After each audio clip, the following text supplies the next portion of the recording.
This video is called Ignoring the News and How That Can Make You More Productive. Now, it already basically says what I'm going to tell you here in this video. You need to ignore the news in order to become more productive. And why do I mean that?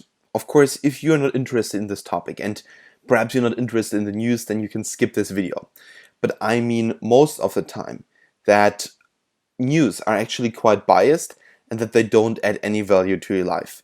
Many people just read the news because it is like a daily habit. So perhaps just because the postman is delivering it every day to your door, perhaps you just read a couple of things that are important to you, but we want to become productive. We want to become good at things. We want to make money. We want to build a career. We want to become more happy. And what we have to ask ourselves in the end is, do really news add any value to our lives? And I really want you to think in terms of value and not adding any value to your life. For example, instant messaging systems. When you text people, does that add value to your life? Does it add value to their life? Does it add value to anyone's lives to do that? No, of course not. Or for example, when you receive mails and you just simply don't want to answer that mail, will it add any value, or will it perhaps decrease the value of other people, and or will it decrease or increase your value, or the life that you have and the value that perhaps you gain for you and for your life? Now, let's say you receive emails and they're just unimportant, they're spam, then don't even write back, please don't text me anymore, just simply let it go. Don't answer it. It always takes time away. So I'm really passionate about time, and as I already told you in the last video, time is an asset and we need to protect it. If we do not protect time, we're going to lose it, we're going to waste it. And for example, I'm now pretty soon turning 20 in around 5 months, and I already feel old. And I think I lived already 20 years and I only got very little accomplished. I wanted to accomplish so many things until I turned 20. And now, actually, I'm turning 20 and now I got my goals scheduled for the age of 25, that I want to be not working anymore at the age of 25, have a couple of $1 million on my bank account, and have my business running without actually having to do anything.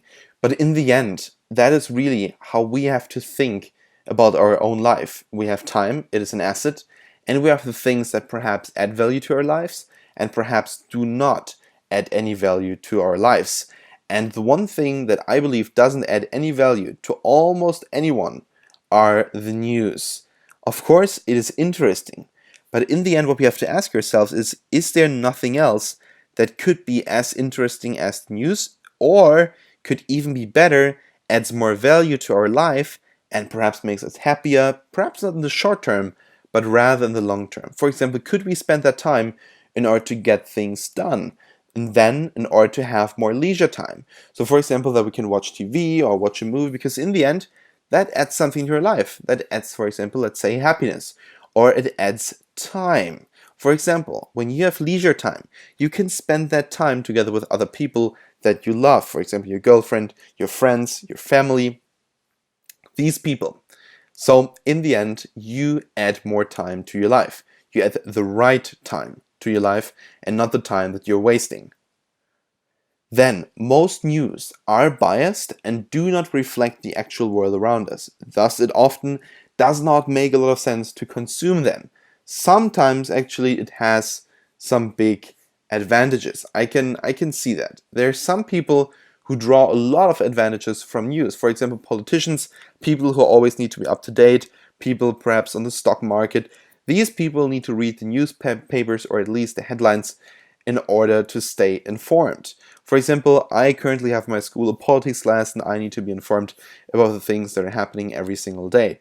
But again, most of the times news are pretty biased. For example, in the last couple of years, I got dozens, I think even hundreds of articles written about me, and they're like around 1%, let's say 1 or 2% of all the articles that were written about me are actually true and do not have any mistakes in them. For example, the last podcast interviews that I gave in the last 2 weeks, all of them had already in their title mistakes in it.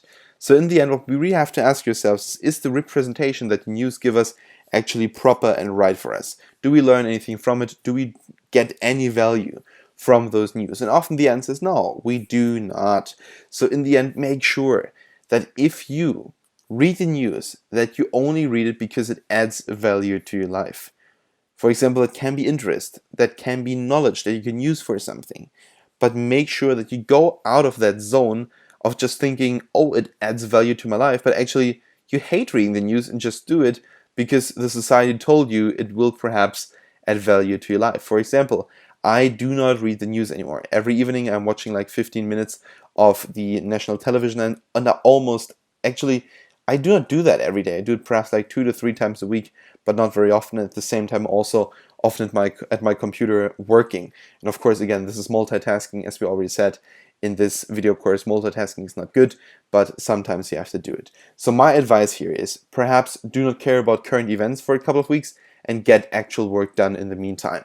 That is the thing that I believe is very important. For example, when I look at my own parents, my mother, my grandmother, they reading the newspaper for around 1 or 1.5 hours. My grandma perhaps 2.5 hours every single morning. When I think about what I get done in 2.5 hours every single day, I cannot believe how they can spend 1/12 of their entire day, of which actually they're only awake for, let's say, 16 hours. So actually they lose an eighth of their entire day, which is 12.5%, in order to read something that's perhaps not even true and also doesn't add any value to your life.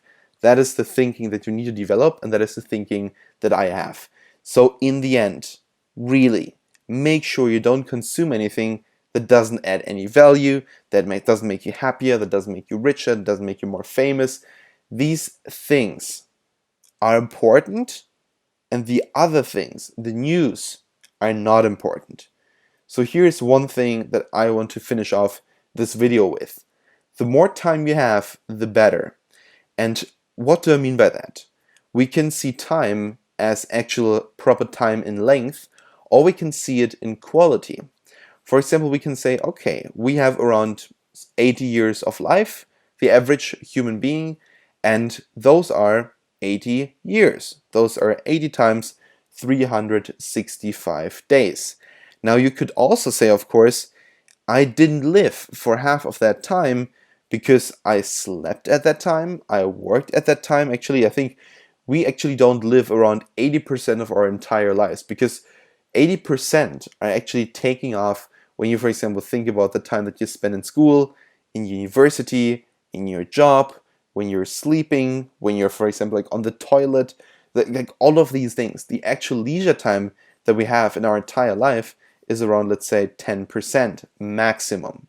Absolute maximum. So what you have to understand is this. If you can increase the quality of your time, you're gonna have more of it, in the sense that it feels like you have more of it. If you have fun doing things, you're gonna be happier. Perhaps because of that, you're gonna live longer, and in the end, you will just think that you're gonna have more time to actually live.